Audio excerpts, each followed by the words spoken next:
and welcome back to Archaeology with Flint Dibble. Sorry for the tech issues. Let's get us started with some light music.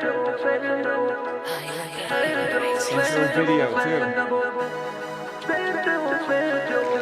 Yeah, there we go.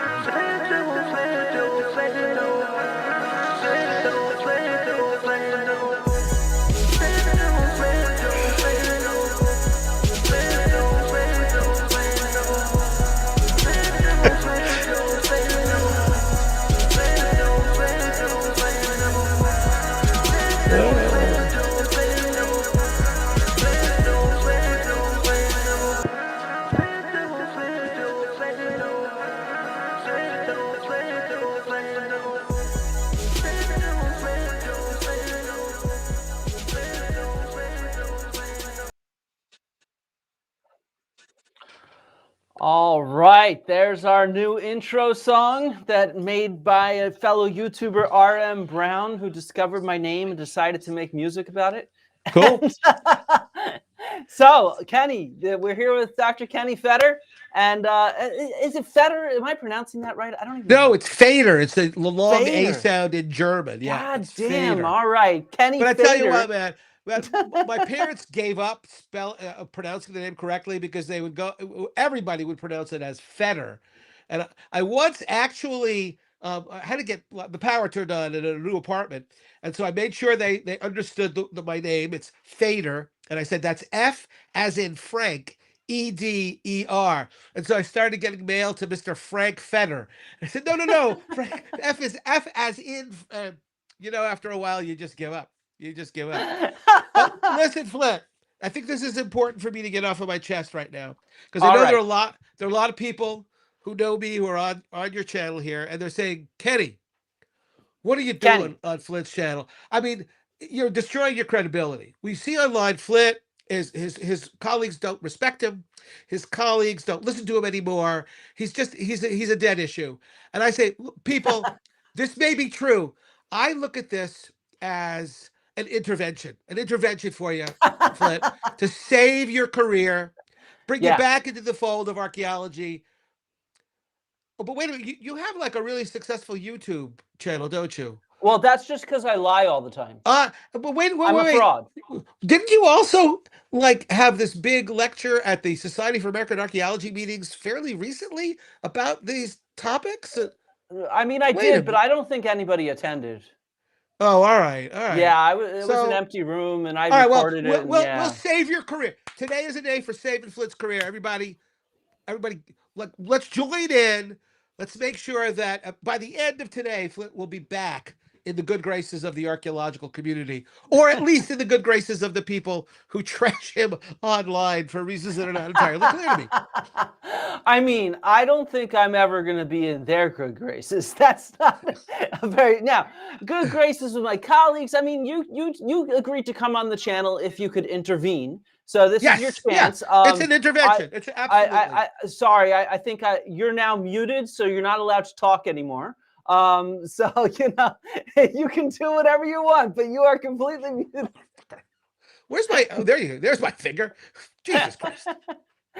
So if you're going to intervene, remember that this is my channel and I have full control over the settings. That's true. I can choose whether or not to say to people, "Hey, there's an 11th edition of Frauds, Myths, and Mysteries out," and I heard through the grapevine that actually there's nothing new in this edition. And it's actually literally just a ripoff. You should all go buy the used first edition because that's the better version, is what I heard. Flint, maybe you and I should have a little conversation. And Oxford University Press is very powerful. They have a military arm. And right now, if you're hearing helicopters outside of your house, duck. That's all I can say. But I always joke with people that the 11th edition, we slapped a new cover on.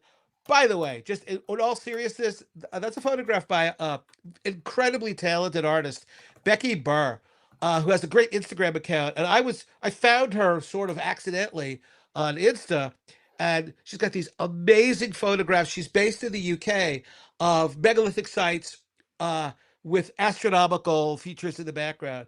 and it's lovely, lovely stuff. And I think that's out of the 11 editions, I think that's the most striking of the covers. It's really quite beautiful, and It is. it's a megalithic site. It's a site that's probably 4,000 years old with the I sky in the mean, background. It says myths and mysteries right there. Kenny, It I'm getting conveys that. worried here. You're talking about megaliths and astronomical alignments. Are you sure you're a legitimate archaeologist still? Oh yeah, I got my certificate, my official archaeologist certificate from a Cracker Jacks box. But Okay, I got one of can't those too. Yeah, as a yeah, kid. yeah, Yeah, yeah. but do you have the secret decoder ring? Because I do. So I know No, what's mine going just says on. archaeologist in residence. Free Something Cracker like that. Jacks, you know.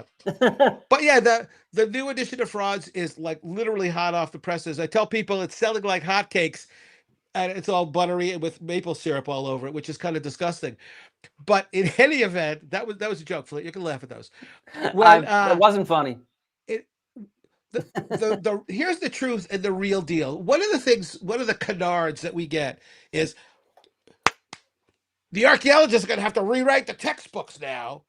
Like that's a bad thing. We live for that, Yeah, folks. I know. You That's get what to we sell want. more books. But that's what we want to do. I want the 11th edition to come out, and I want to every day, once a week or once every other week to get my science or nature and say, shit, I have to change it because there's something new, because there's something that is going to cause me to reassess stuff I said in Frauds. I don't, I don't, I don't step away from that, man. I embrace that. That's what science is supposed to do. That's what science is all about. So when You you like tell to me write. this is, I do. I like Yeah. nothing better to be And sitting you like here. to write books that students have to read, so therefore they hate you. Dude, most of I will tell you the truth.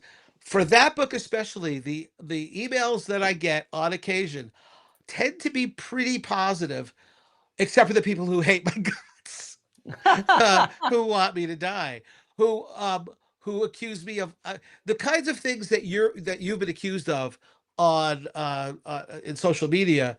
Um, Wait, to a, who's accusing me of what? I haven't having a seen fake any of beard, this. of dyeing your hair. I've heard that, but I have on occasion gotten not nearly the kind of invective and stuff you get hurled at you, but I've gotten those accusations that I'm part of a conspiracy to keep everything in the dark. One of my favorite emails was this long diatribe against me with saying all kinds of horrible things, and at the end, the person near the end of the email, before his PS, he said, "You are full of shit," and then the PS. By the way, if you respond to this email, please note I'm using my mother's email account. And don't say nasty things that my mom might read. I don't know. Now here's how naive I am. I would. By the way, I'm a emeritus professor now, so I'm not in a classroom, but I still give lectures, and I tell people if you write me a nasty email, and if I think it's hilarious, I'm going to include it in my PowerPoints, and they do. Um, and so I used to show that in class, and my assumption always was this is some 13-year-old kid, venting against me. And then I had students who said, Fader, you're so naive. That's a 40-year-old guy living in Yeah, his mom's basement. And exactly. I said, oh, maybe that hasn't occurred to me. But no, I've had people yell and scream, I'm an idiot. I'm a blind idiot. That was an interesting one. My You got to put your glasses up higher. I guess. Here's the deal. And I've said this before, and I'll say it again, and you can bleep this out if you want. I will respond to most emails if people say, Fader, you don't know what you're talking about, and they quote something, and I say, okay, let's talk about it. Here's something you should read. Here's something you should consider. But I will not respond to anybody who, in the subject line, uses the words either asshole, shithead, or motherfucker. Because those people are not looking for a dialogue. They're looking to vent. They're like you know. But do they at least say doctor asshole? No, they don't. No, they don't even. They don't Professor even give me dickhead? that honor of calling me Doctor Asshole. But lots of folks are you. I've actually had people more than once write my dean to try to get me fired, which is Now that's, I know you've had that to a No, far no, I greater wrote your extent. gene. Yeah.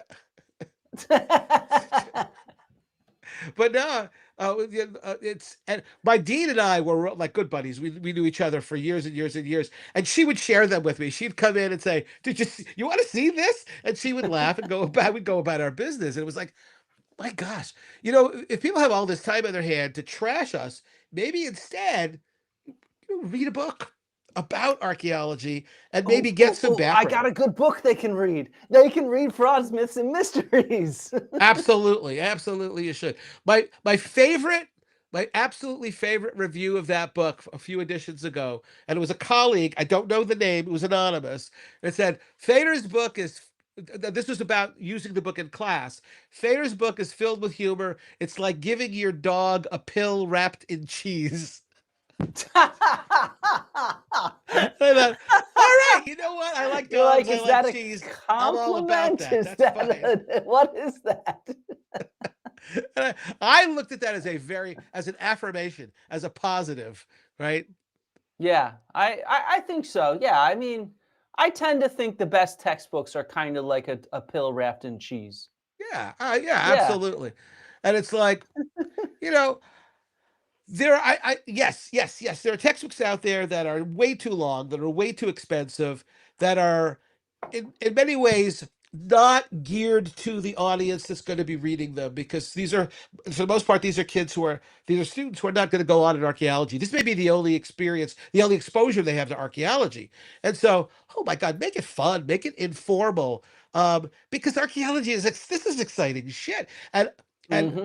if it's I've actually have people who have criticized my writing by saying, oh, it's hyperbolic, it's too much.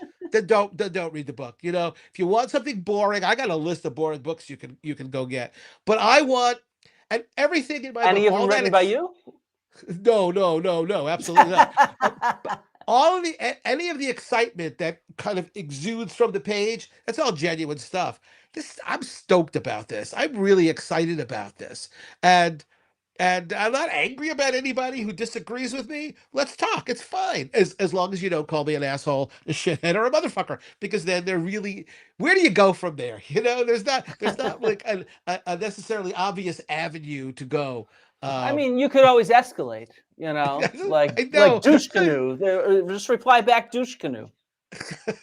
There you go. There you go.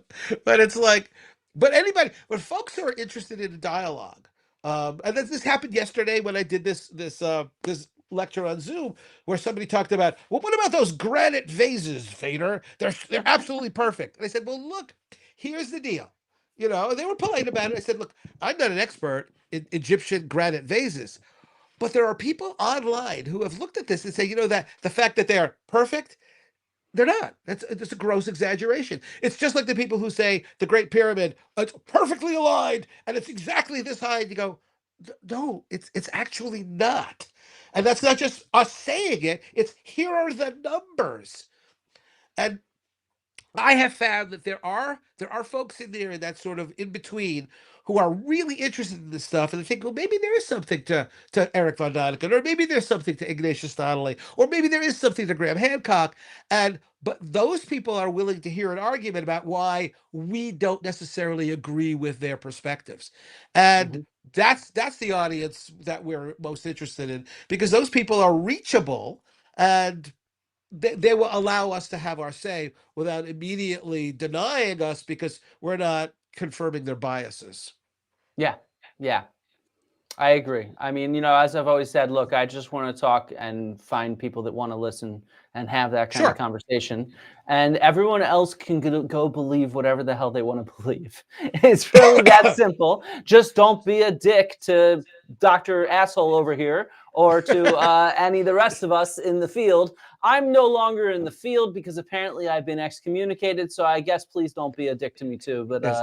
We have, in fact, Flynn, I got to tell you, at a couple of the local museums around here, your picture is posted as if this guy comes in here, send him the hell out. Don't let him look at any of the artifacts.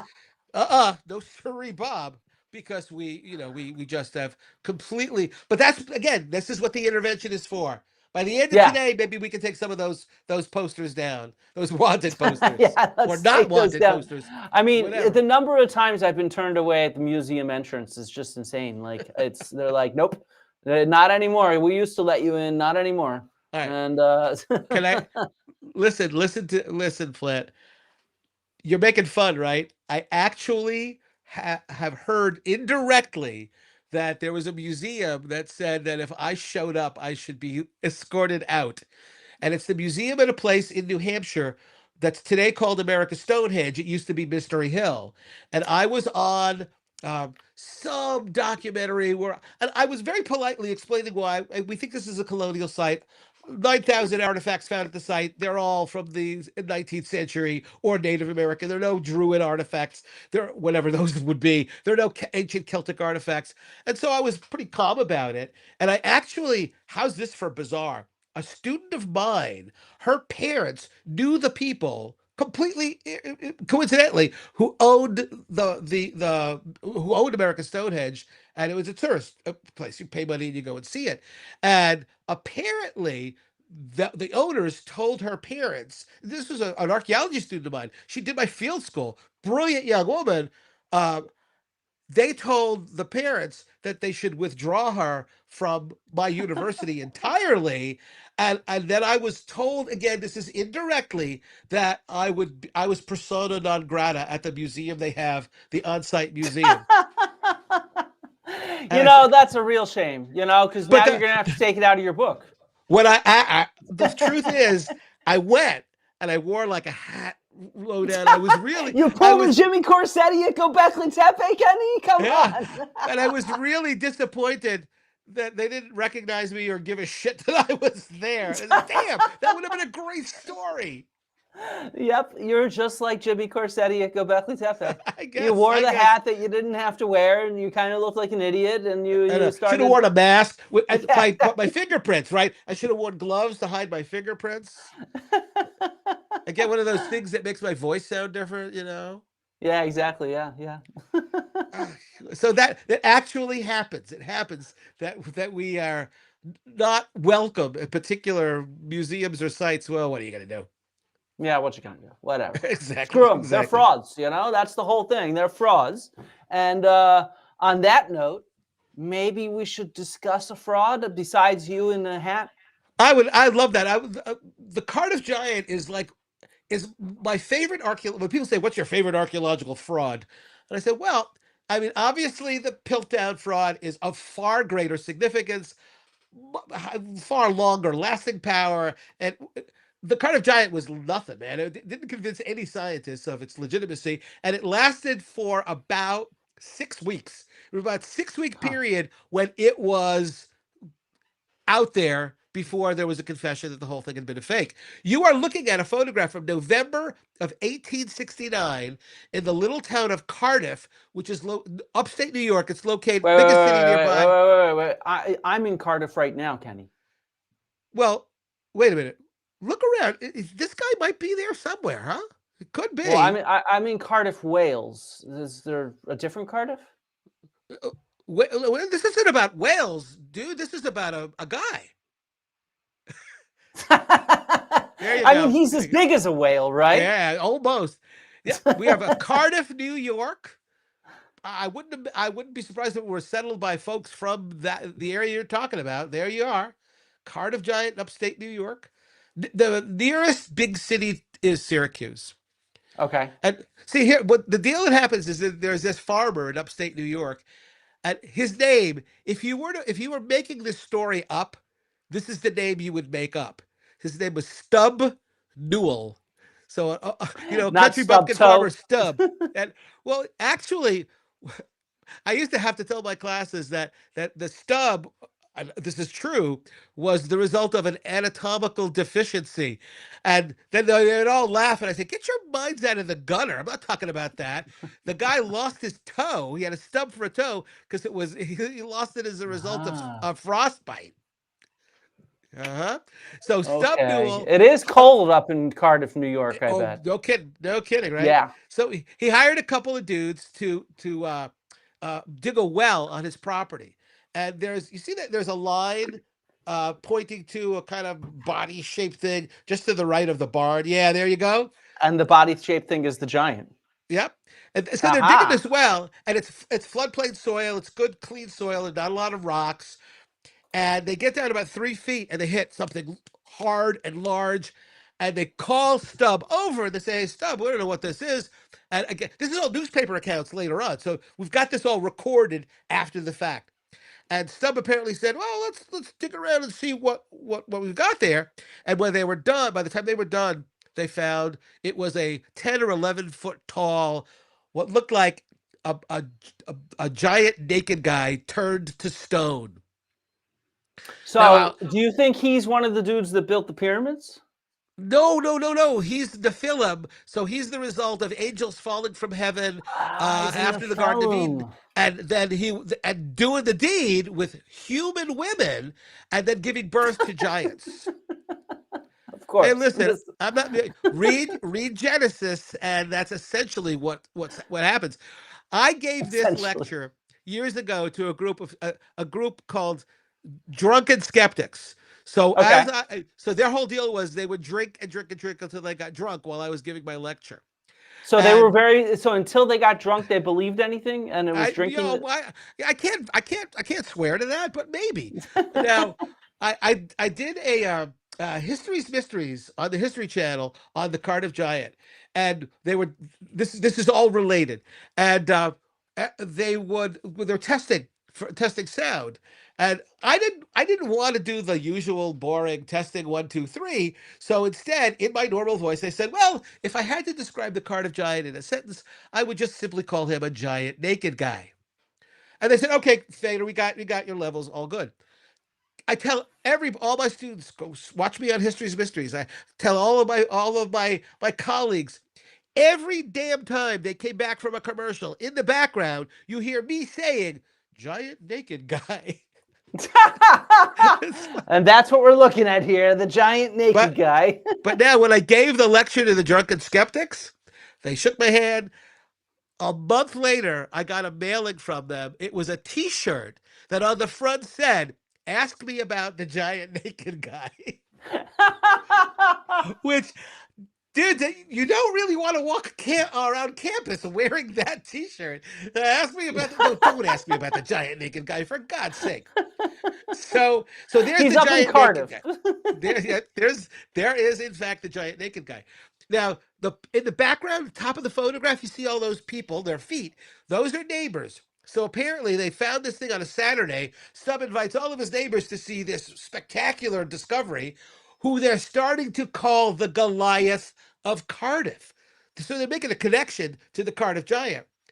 Within a day, Sunday, Stubb Newell, country bumpkin farmer, somehow manages to rent a circus tent. Where did he get that? Target? Tents are us?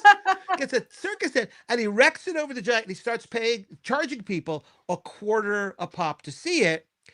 And he hires a carnival barker to be his docent, to give the tour. And look at how those people are dressed to see the Cardiff Giant. The deal is, it hit the newspapers, and within a few weeks, people from all over New York State, people from Boston, Philadelphia, Washington D.C., Baltimore, New York City, Albany, are flocking to see this petrified giant from before Noah's flood. They're making this connection between the Bible, and they are making this connection between petrified wood. So it's a giant. It's one of these Nephilim, and he has petrified.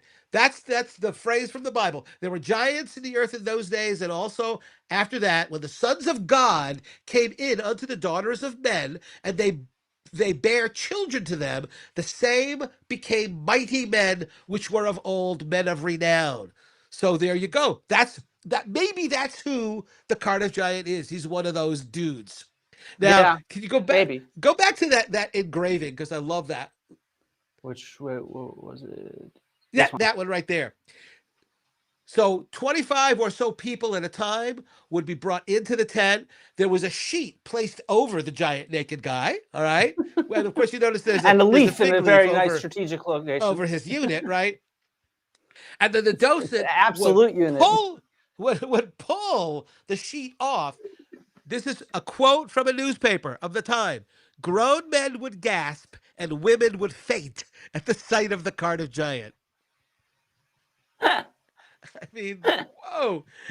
Now, I've seen this a million times. Notice that arrow. It wasn't until a young woman in the front row of the class saw this, raised her hand, and said, "The woman on the left with the opera glasses, what is she aiming at?" They said, "Oh, I don't know. Let's draw a line." Draw your own conclusions, people. But there, yeah. Oh, you can do that multiple times, Flint. It adds to the hilarity. Now, if I can I be serious for like 1 minute, Oh wait, or can maybe you? not, I'm not sure if you can. or may I?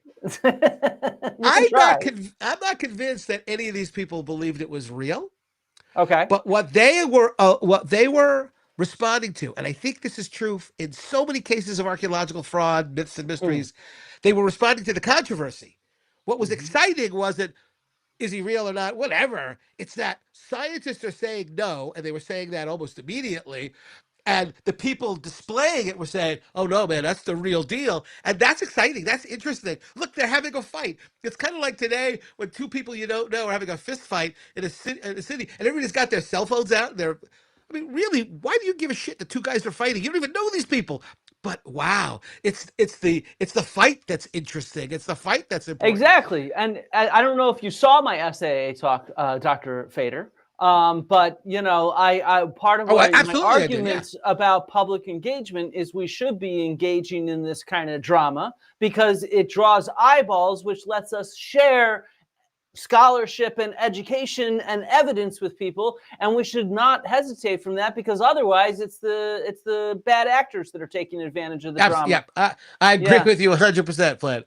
That's why I wrote that book, Frauds, Myths, and Mysteries, available in a books on all the fine booksellers near you. So, but here's the deal. If we have there should be a picture in there of a famous circus entrepreneur. That's Phineas Taylor Barnum, Bridgeport, Connecticut favorite son. Barnum was Barnum was not above humbuggery. Oh my God, is that? Wait a minute. Maybe that's not the word to Humbuggery. use. Wait, what century are you from, old man? This is the 19th century. No, So, I mean you. oh, well, let's not even talk about that. I'm a time traveler, so I've been around for a long time. Barnum would justify the fakes by saying, "What I'm trying to do is I'm trying to get people in the seats. Once they're in the seats, we can teach them real stuff." And he was a master at that. He obviously was aware of the Cardiff Giant and he wanted it. He wanted to purchase it. Now listen, he offered Stub Newell $30,000 for the Giant. Wow. When I gave this lecture at Yale, where a Yale economist came up with a napkin, and he said, "I've done some of the math here. I can't swear to this exact, but $30,000 in 1869 is the equivalent of $750,000 today." You Man, if know, you archaeological frauds are worth money. absolutely, and so if you're a farmer in upstate New York, man, that's more money than you're going to see in your lifetime. Yeah. So clearly, this was, but he turned him down. He turned down P.T. Barnum because local business people were seeing an uptick in rooms rented at hotels, meals bought at restaurants, and the other kind of bric-a-brac and tchotchkes that tourists are going to want to buy. And they knew, wow, the economy of Syracuse, because Cardiff is this little podunk town, but Syracuse is a big city. That town, that city, was experiencing an economic revival because of the tourist implications of the Cardiff Giant. So they approached Stubb, a little civic pride here. They offered Stubb $30,000, same amount of money, but that would be only for a 3/4 interest in the Giant. Stubb would still make 25 cents out of every dollar they made off of the Giant. Huh. And Stubbs said, "Oh yeah, That absolutely." I'll take. Now there was in the contract they signed. They said, if this thing ever proves to be fake, then we get our money back. And so, yeah, sure, whatever. Some said whatever. So what happened was the consortium of businessmen, and they were men, decided that it was too out of the way to go to Cardiff to see the giant.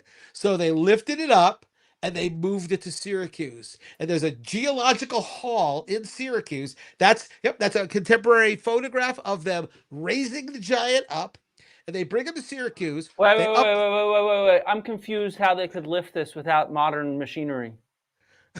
Yeah, it's is this really possible without Nephilim or Anunnaki technology? they were all humming. It was done They were through all humming. It was the vibrations. Yes, of course. Yeah. That's Flint. Come on, that should be obvious. This intervention's not going well, Flint. If you can't figure that out, man. And the thing is, the geological hall was like right near the train station, so they literally were having kids with broadsides advertising the Cardiff Giant going through the train if the train was going to be leaving in say a half an hour to tell people you can leave the train for 50 cents. You can see the most valuable and it was advertised as the most valuable archaeological artifact ever found in the world, and people would pay their 50 cents, see the giant, and come back in. And within just like the first week, the businessmen had earned back at 3/4 ownership like $7,000 of the $30,000. Wow. It was absolutely incredible. And again, it was. I think, yeah, there they are moving the giant. But here's the deal. Othniel C. Marsh. Oops. Sorry. Wait. No problem. What happened? There we go. Yeah. Yeah, there you go. This guy is extremely well known in the 19th century as a paleontologist. This is where the word humbug comes from. This is why it's in your head. Yeah, there you go. There you go. And that is always associated with P.T. Barnum. Marsh, the dinosaurs that we have at the American Museum of Natural History, O.C. Marsh was involved in excavating those.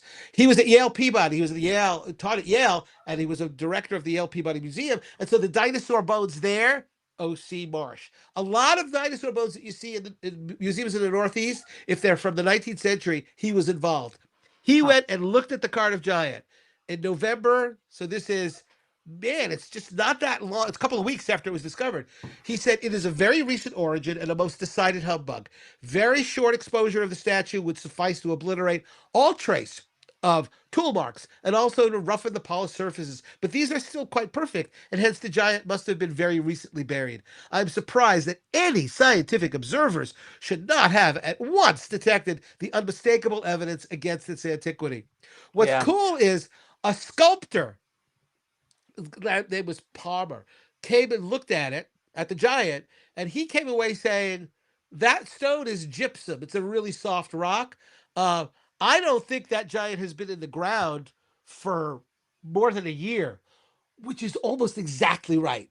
The giant was, so You know what's really cool is this is like a perfect use of taphonomy, of sort of understanding how things get modified by burial and applying that before like that was regular scientific practice, even in the fields of paleontology and archaeology, yet applying it here. That's actually, I'm going to incorporate this into some of my teaching when I teach more. Yeah. For sure. There's one other thing about taphonomy. When they lifted the giant up, they hummed and they lifted up, they found decaying vegetable matter, plant matter under its body. Yeah. So, how long could he have been there? And there were people who really said, no, he can't be there very long. That stuff hasn't been there for that long. But yes, it was absolutely. And what that led to was that with all this money having been made already, and all of this controversy, a shadowy figure by the name of George Hull, in December of 1869, gave an interview in which he confessed to the whole thing. And what's really cool about this is, there are archaeological frauds that have to do with religion, where people are trying to prove a particular religion. This is like the opposite. George Hull was an inveterate atheist, and he pulled this off to try to make fun of and exploit believers. Mm-hmm. And he said flat out, he said, I looked in the Bible and I talked to a reverend and I said, "You believe this crap, this giant crap?" And the guy said, "If it's in the Bible, it's true." And that's when the guy was a businessman. He was a cigar manufacturer and kind of a shady character. And he said that night, I couldn't sleep because I was going on in my head over and over again. How can I make money off of people? And he bought a block of gypsum. He sent it to Chicago where it was carved and then had it shipped to Cardiff. And he and Stubb are distant relatives. They hired a couple of the guys to dig the hole, put him in there, cover him up. They said, "Let's wait a year." The Okay. story gets even more ridiculous, though. Remember, I told you that P.T. Barnum tried to buy it and he couldn't? Well, he didn't take no for an answer. He made a copy and presented it as the real deal. Now, I want everybody listening to see if your brain wraps around this. The Cardiff Giant is a fake. Barnum's copy is a fake of a fake. So is a fake of a fake real? Like it's a double negative? No. Well, sort of. I guess. So, and Barnum starts displaying this in various venues as the real Cardiff Giant, and it pisses off the owners of the real fake. So follow this. The people who own the real fake are angry at P.T. Barnum because he's displaying a fake of a fake, which he is saying is the real thing, but it's a real fake. I've lost track of my own language there. If you could go back to the PowerPoint to see that that notification. This is Which one? from The Woods? yeah. This is a notification in the New York Times, December of 1869. Woods Museum and Menagerie, successor to Barnum's. All right, go down the one, two, three, the fourth line from the top, from the bottom. They are telling you, they'll show you the Great Stone Giant, and I guess so he won't get sued. He doesn't call it the Cardiff Giant, but you can Uh-huh. see it for 30 cents. The next slide, the next image is a letter to the editor posted by the owners of the real Cardiff Giant. We desire to inform the public through your columns that the statue now on exhibition at Woods Museum is a plaster cast taken from the original by C.F. Otto, an artist of Syracuse, without our knowledge and consent. How the hell do you make a plaster cast of a statue without somebody's consent? How do you get in there? Just bizarre. The Cardiff Giant is now at the State Geological Hall in Albany, where a room was placed at our disposal by the authorities of the state. It will shortly be in New York, and when open for exhibition, the announcement will duly be made through your advertising columns. The next image. We have dueling giants in Manhattan. The top ad. The fraud and then the fake fraud. So right under it, in Apollo Hall, the original Cardiff Giant, God damn it, is now. Of course, it costs more. It's 50 cents, right? Uh-huh. As it should, you know. I went on Google Earth. Take the next image. Those two venues are 3 minutes apart walking. It's like going to the wax museum and then going to another museum where the actual person is. It's beyond bizarre. So you could, if you were really interested in the Cardiff Giant, you could go and pay 30 cents to see a fake of the fake, or you could see the real fake. Most people. Which one would you prefer? I like them both. Okay, why not? So you'd be paying 80 cents. It's like that internet meme of the little girl going, "Why not both?" You probably folks listening to this is have heard the phrase, "There's a sucker born every minute." And that's usually ascribed to P.T. Barnum. And there's even in the Barnum musical, there's a musical on Broadway that it was called Barnum. And he sings a song, in fact, called "There's a Sucker Born Every Minute." The thing is, Barnum, there's no evidence Barnum ever said that. One of the businessmen who signed the letter of complaint, his name is Hannum. He's the one we trace it to, because what happened in New York was that Barnum's Giant outdrew the real Cardiff Giant, because he was just a better business person and he's P.T. better Barnum. marketer. And when they asked Hannum, how do you explain the fact that the fake of your Cardiff Giant is outdrawing you? And it's Hannum who said, "There's a sucker born every minute." So it wasn't Barnum saying it to make fun of his audience. It was Hannum complaining about Barnum's use of a fake. This is something that I always tell people all the time. Like, people are out there making fun of the new Odyssey, the Christopher Nolan's Odyssey, because like the armor isn't real. And let me look this up. So, like people are like, oh my God, it's not real armor. It doesn't look like it should. And it's sort of like, do you really want the real armor from Mycenaean Greece? Here's a photo of Professor, I think this is Louise Hitchcock, isn't it? No, I'm not sure if it is. It might be. In the Dendroplaneoply. Is this the kind of armor that we want to see in our Odyssey movie? Is this really what we want to see? No, because we don't care about accuracy. We care about things looking cool. And to be honest, that looks like that belongs in a Devo video. but this is what actual Mycenaean armor, the Dendropanoply, looks like. Oh my God, yeah. Like, the reality is what we want P.T. Barnum's slick showmanship. We don't want the real fake. We want the fake. We want the fake of the fake. Yeah. If you could show that, I think the next couple of slides are hilarious as well. Yeah. All part of the story. Wait, gotta go back. All right, what's the next one look like? It doesn't want to advance. There we go. There you go. All right. Ghost story. You ready for the ghost story? So the ghost story, you can read this online. A gentleman goes to New York in 1869, 1870, and he finds a hotel right across the street from where the Cardiff Giant's body is on display. In the middle of the night, he hears footprints outside of his door, and then he sees a filmy vapor come underneath. Show us the next slide, please.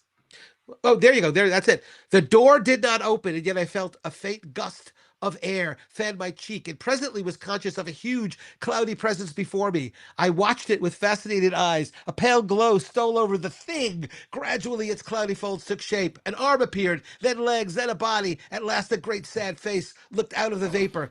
Stripped of its filmy housings, naked, muscular, and comely, the majestic Cardiff Giant loomed over me. The story was written by Mark Twain. But here's the deal. You want to know the real punchline here? The guy starts laughing. Says, Giant, why is your ghost here? And he says, because I cannot be laid to rest until my body is returned to the ground. And the guy starts laughing at the Giant. And he says, why are you laughing? I'm telling you this horribly sad story. And the guy says, because you poor fool, you're haunting Barnum's plaster cast. That's not your real body. That's the wrong one. The Giant at the end of the story says, are you serious? And he says, yeah. And he says, please don't let anybody know about this. And his ghost wanders away outside of the door. That's how funny people viewed this. Now, if the next slide is real interesting as well. So the Giant is still around, right? It's 1901. And it's the Pan American Exposition, Buffalo, New York, 1901. You thought the most important thing that happened there was the assassination of President McKinley. No siree, Bob. Next. Right there on top. Can't read it. Let's next slide. Still can't read it? Says Cardiff Giant. Next. This is a postcard from the Pan American Exposition in Buffalo. And there on the left, you see an exhibit that says the Cardiff Giant. And you see there's a woman walking out of that. This, by the way, it's Cairo. This is part of the northwestern corner of the exposition. So you see there's an obelisk there, right? Yeah. And so that's a replica of Cairo. That woman's face to the left is called Dreamtime, which for 1901 sounds like completely an LSD acid trip where you walk in there and you're visiting the world of dreams. All the way over there. Yep, there. And so you're entering her dreamland. How weird is that? I have not yet been able to find any photographs from taken inside the Cardiff Giant exhibit, but look at those things. Just absolutely fascinating. All right. Now this can only happen to me, Flint. This couldn't happen to anybody else. This is just a Kenny story here. This is National Geographic, August of 1939. When the Giants stopped making money, a newspaper editor in Iowa who knew that the Giants' rock had come from Iowa purchased the Giant for $30,000. Apparently, that's like what do they call it in restaurants where there's one price, a prefix or something? Wait. I'm confused. Is this a real story? It's up 100%. This Okay. is absolutely real. He And bought the it. Cardiff Giant is real. Oh, of course it is. They're out there in the woods right now. Okay. So In Iowa. National Geographic did an article about Iowa. Did the whole magazine in August of '39 was about Iowa, and so along with articles about pig farming and corn growing, because what else is there in Iowa, they visited this guy's house where he had the giant naked guy as a conversation piece in his basement. I don't know if you were invited to some guy's house you didn't know. Say, "Yeah, I want you to see something," and he brought you down into his basement, and there was this giant naked guy. I would say, I forgot. I have things to do. I'm going to be leaving right now. And one of those people is his daughter. Okay, so we got that. I do the mysteries, do a lot of talking head stuff about the Cardiff Giant. I tell all faculty, everybody to go and listen to it. I get a phone call the next day from the dean of students, Jim Fox, great guy. It says, Ken, I saw that. It was wonderful. Giant naked guy. Ha ha ha. But I've got a question for you, Ken. Maybe you can clear this up. I was born in Iowa, raised there, and across the street from where I lived, my best friend in kindergarten, his dad was a newspaper editor, and I used to play in his basement, and there was a statue, a giant naked statue in his basement. Was that the Cardiff Giant? I said, you're shitting me. This cannot possibly be true, but it was. So this guy grew up with the Cardiff Giant. What happens next is, you can show the next slide, is that eventually the New York State Historical Association decided to buy the Giant back for $30,000.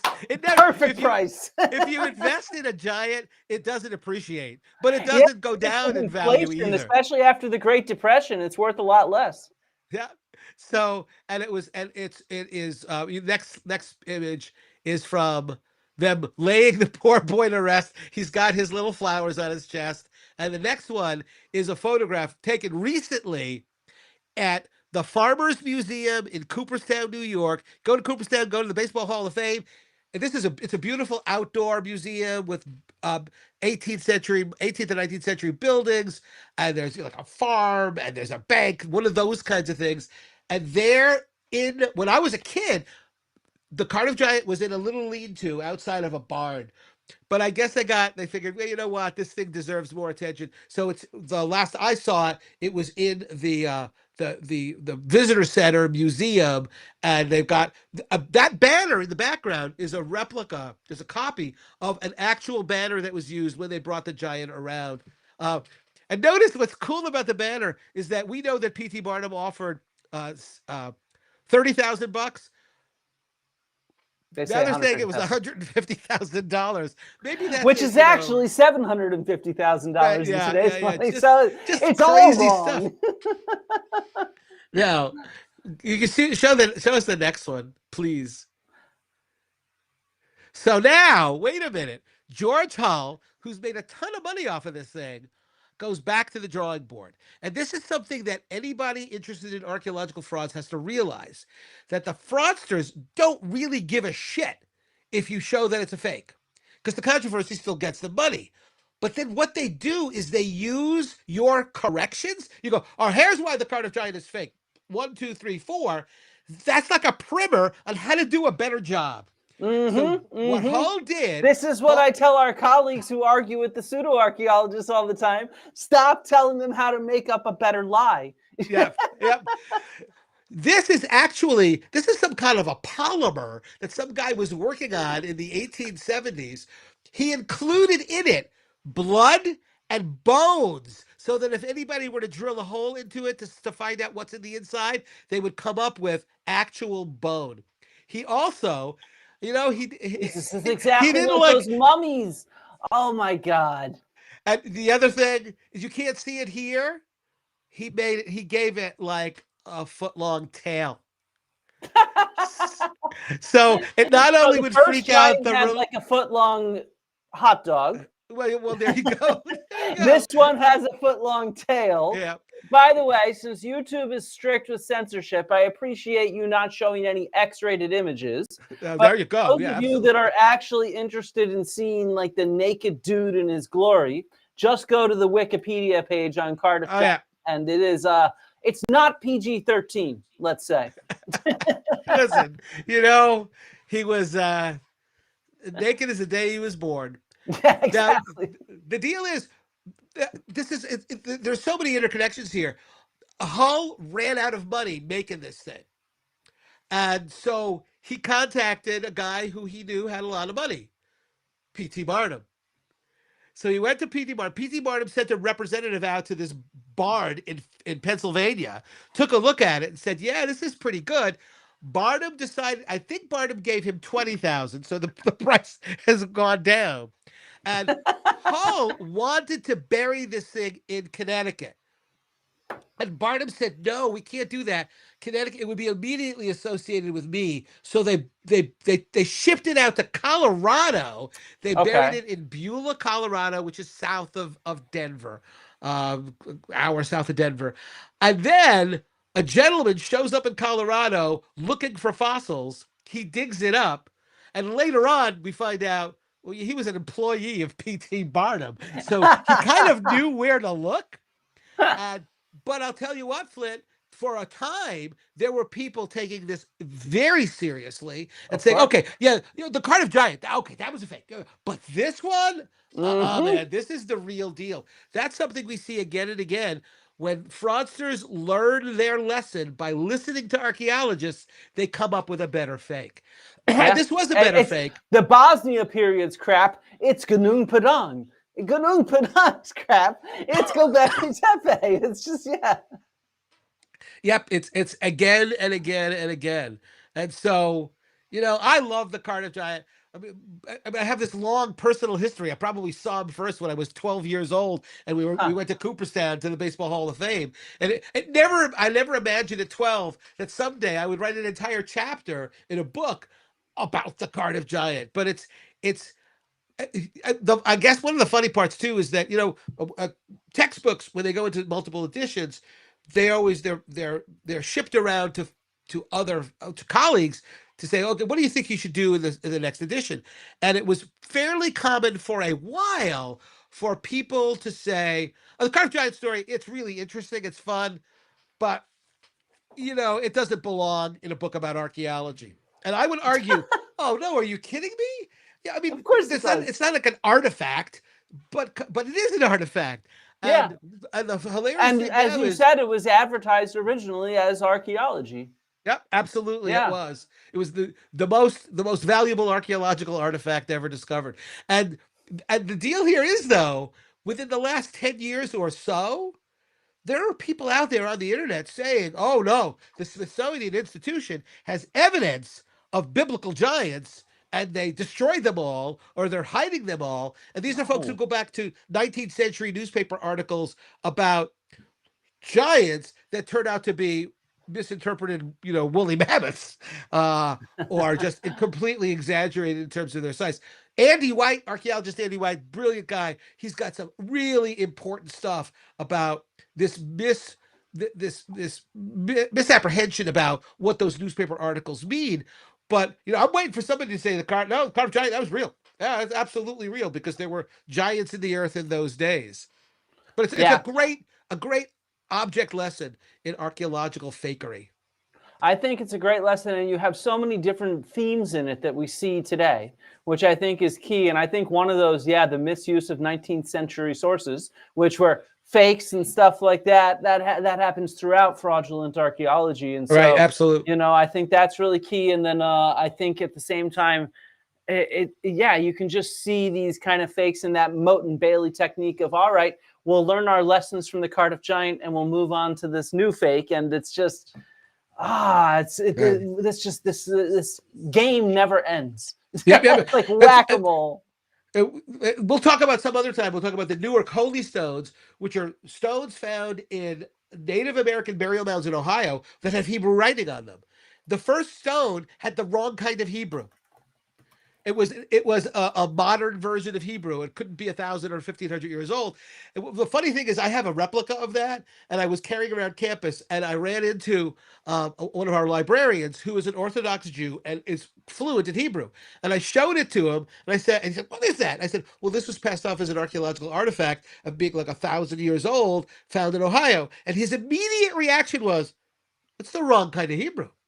That's 19th Yes. century." And he knew nothing about the backstory. He immediately recognized it was fake. But then, like 6 weeks later, the same guy finds another Hebrew artifact in Ohio. This time it's the right version of Hebrew. It's the right kind. Exactly. They So learn. he learned his lesson. You know, this is what I keep telling people. We have to stop treating especially the purveyors of this stuff. They're not idiots. They really are not. They learn, they're smart, they're making money off of this. So we have to understand that they're actually acting in bad faith and treat them accordingly, and Right. not treat them in as if they're acting in good faith, because they learn from that and then they improve their stories, and so that it looks more and more legit and more real to the general public. And so we have to be far better at approaching that and Yeah. smarter. Yeah. Yep. Same too. There's this great story of the Michigan relics, which ended up being displayed at the Chicago World's Fair. There were hundreds and hundreds of these things. We know absolutely they were fake. The daughter of the guy making them signed an affidavit saying, "Yeah, my dad's been doing this for a long time." A representative from the Chicago World's Fair showed up at this guy's doorstep, was ushered into his basement, where he saw the guy making the artifacts, right? And he said, "Well, what are you doing?" Because he didn't realize it was the guy from the fair. So I'm making these fake artifacts. But here's the deal: the first ones he made were unfired clay, and everybody said, "Well, there's no way that would last in the wet soil of Michigan for 1,000 years. You gotta fire these things." That's when they started finding fired clay objects, because he learned. Oh, he didn't know that. It was just like, oh my God, what are you gonna do? And one of the clay objects had been placed on before it was fired, like dimensional lumber, and it left an impression on that. And there again, they said that can't be 1,000 years old. They didn't have lumber that looked like that 1,000 years ago.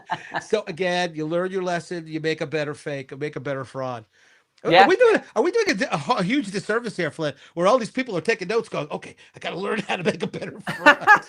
This is the problem. We're teaching you how to make a better Cardiff Giant, and that'll end up in the 12th edition of your book. Wait a minute. So Now. in this sense, There's you're the one archaeologist who likes it when people create more fakes, because you can just keep updating your book. One of my favorite stories about that book, I had these two guys. It was the first edition of the book, I think.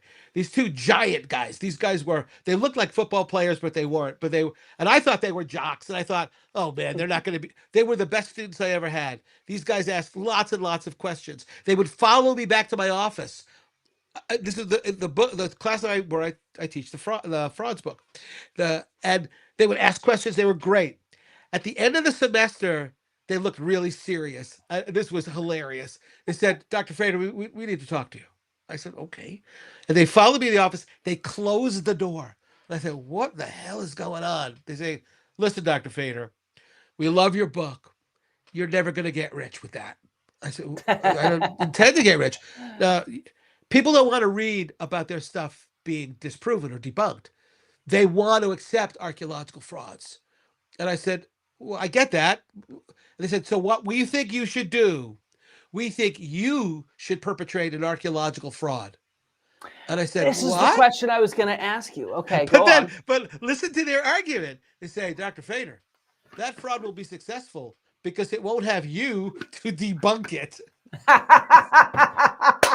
I said, oh my God. Oh my And then a God. young asshole like me comes along, and I'll debunk you, Kenny. There you I go. will debunk the shit out of you. Damn it. My plan has been foiled. But wait a minute. So then I said, "Guys, you know that I take this kind of seriously, and I'm not going to do that. I'm not going to write a book with a fraud in it." And they said to me, "We knew you would say that, but we have a solution." I said, "What's that?" Said, you pull off the fraud, you write the book, we'll claim to be the authors, and we'll split the profits 50-50. So you do all the work.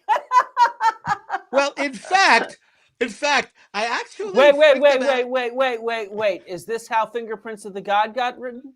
Yeah, well, it could be. I'm not going to say no. Are you saying that one of your students was British? So, but wait a minute. The punchline of all of this, though, is I thought this was hilarious, but I got really serious and angry, and I pointed my finger. These guys both we're talking about one of them is like 6'10", and the other is 6'6", and I'm well over 5 feet tall, and so I pointed at them and I looked angry, and I said, you guys are dishonoring my class, and they looked like really scared. You're dishonoring me. You think that I would do this for less than 90% of the profits?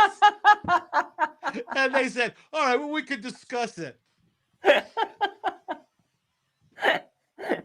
And then Fingerprints of the Gods went on to become a bestseller. Yes, there you go. There you go. So, okay, wait a second, though. So George Hull actually perpetrated this as a fraud intentionally in order to teach people a lesson about how gullible they are, in a sense.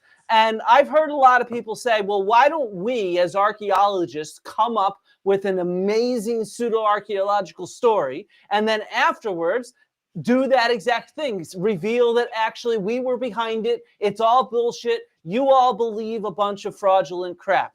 Now, that's also kind of the plot of Foucault's Pendulum by Umberto Eco, one of my favorite books that I like to also compare to my experience dealing with these kind of pseudoscience types.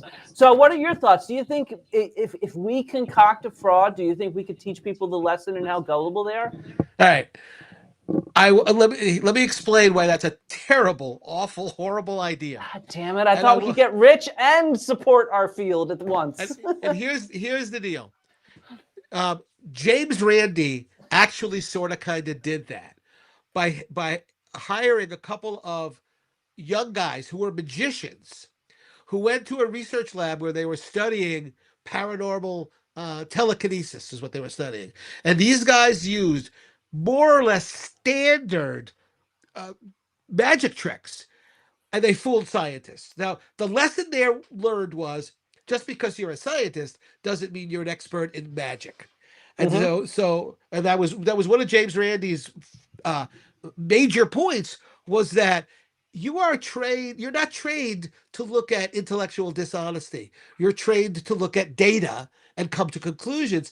Magicians are all about lying. They lie to you. They say, look over here. Well, they're doing something over here. The problem, though, was with Randi is that Randi would show his paranormal ability. He would then reveal that it was entirely magic. And do you know what? People didn't believe him. They said, no, that's bullshit. The best example I can give you for that is that Harry Houdini and Arthur Conan Doyle were friends. They really were. And they really were involved with the Connington fairies. And Houdini thought that Doyle was a fool. And Doyle thought that Houdini was an overbearing person. When Houdini died, right? And Doyle had seen all of Houdini's tricks. When Houdini died, Conan Doyle wrote a long-form obituary in The Strand, and that's the same magazine that published all the Sherlock Holmes stories. In that magazine, Doyle says that, yes, Houdini was the greatest magician who ever lived, and he also says, and he was the most powerful paranormalist who ever lived. And he said, I saw the tricks that he did, and I know those were not done with trickery. I know Houdini, in fact, was hiding the fact that he actually had psychic abilities.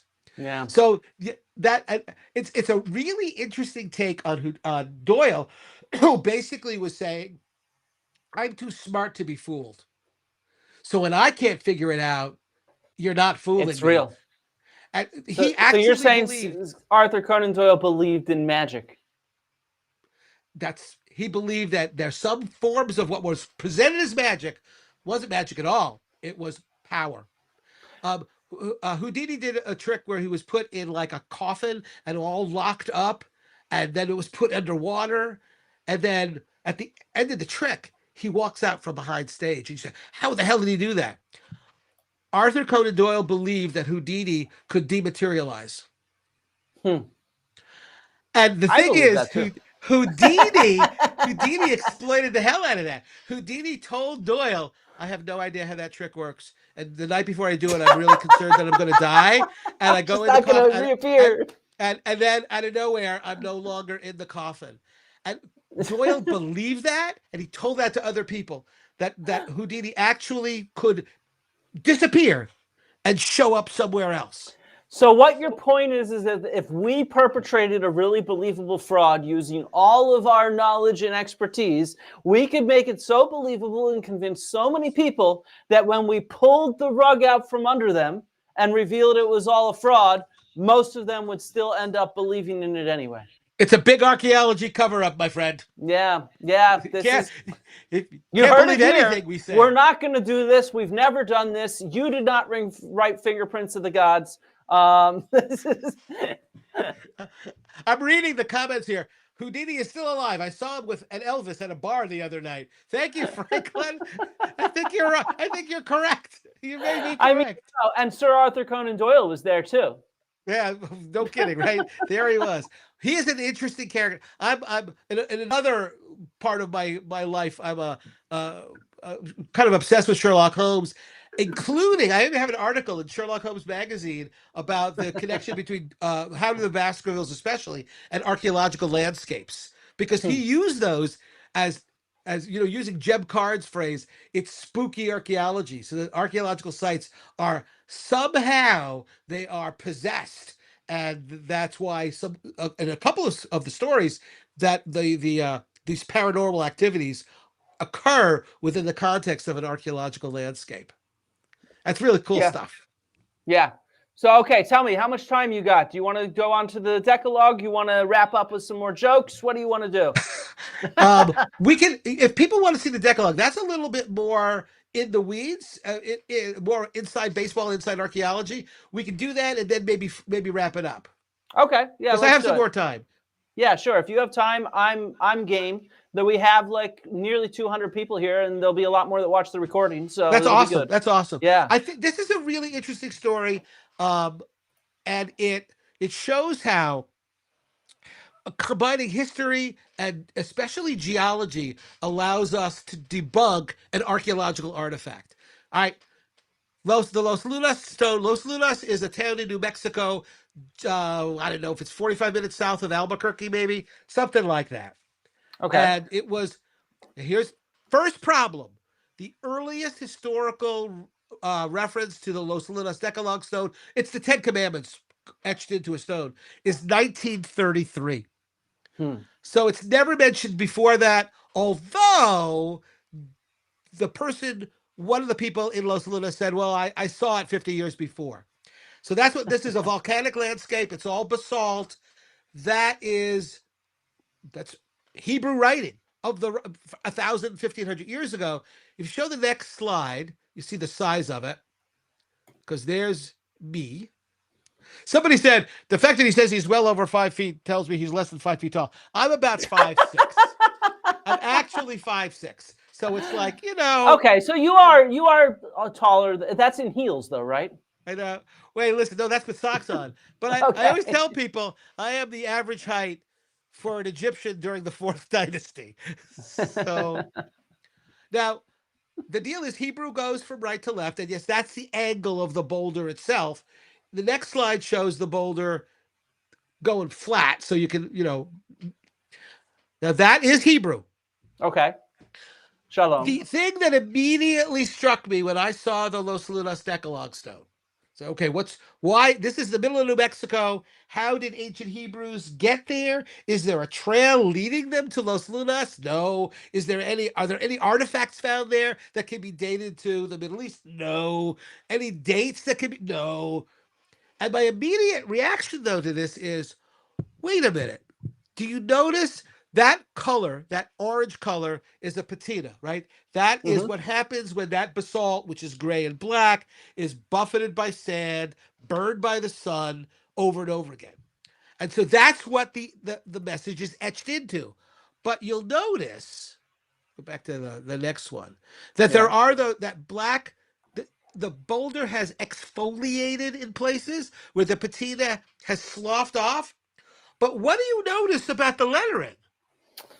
Well, Kenny, it seems to me like the lettering goes over both the orange and the black surfaces. Yeah.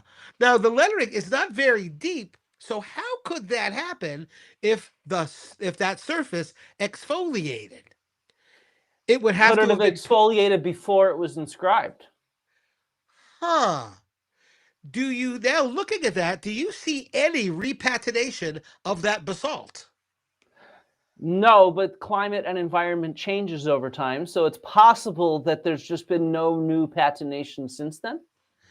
It is conceivable, but unlikely. Now, let's look at the next Okay. slide. Let's look at the next slide. That is a legitimate petroglyph from about a Hmm. thousand years ago. That is, I can if I'm when I'm standing at the Los Lunas Decalogue Stone, I can spit and reach that petroglyph. It's that close. It's How far just can you spit, though? I'm a champion spinner. Okay. I'm really upset that it's not an Olympic sport. I think it should be, to be I, honest. yeah. There you go. So now, if that's a thousand years old, if the Los Lunas Decalogue Stone is a thousand years old, you'll notice here that the Okay. image is not nearly as crisp. 1 second. Yeah. My bad. See, that has repatinated stuff. Go to the next one. Even better Yeah. example. So there is a legitimate petroglyph there. Look at the top. That is modern graffiti where it says TD on the Hmm. boulder on the right. That's modern. Modern could be 5 years ago, 10 years ago. It is as fresh as can be. It is And you notice that absolutely this fresh. is also going over both the orange and the black surfaces. Yeah, Yeah. I think we're onto something. maybe. Next one, where I'm Oh, going to show, yeah, that's just going to give you the arrows.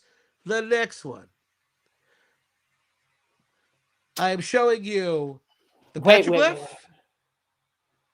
Could TD be somehow like a code word for JC, like Jesus Christ? Oh, man. And honest to God, we have a site in Connecticut, Gunjiwamp, where there are initials, where the landowner's name was literally James Cross, and he put his initials JC, and we got Jesus Christ living in Gunjiwamp, Connecticut 3,000 years ago, or whatever the hell it was supposed to be. Could be. Um, I think you will agree that the legitimate, authentic petroglyph has repatinated to a far greater degree than has either the Hebrew and the modern. So if you're looking at the Hebrew, it's a lot more like the modern, although there has been some repatination. So it's not 5 or 10 years old. Who knows? Maybe it's like 1933 when it was first recorded, or a little bit before that. Yeah, we can go to the next slide. Plus, often that white sign is probably the mark of something fresher, rather than the petroglyphs themselves have become discolored over time, right? Right. So let's so there's I think if you hit the next one, I get a bunch of arrows showing the exfoliation. And there's a close-up of it. You're absolutely right. The only way that writing is in the black is if the exfoliation happened before. Hmm. And my argument is there's no repatination.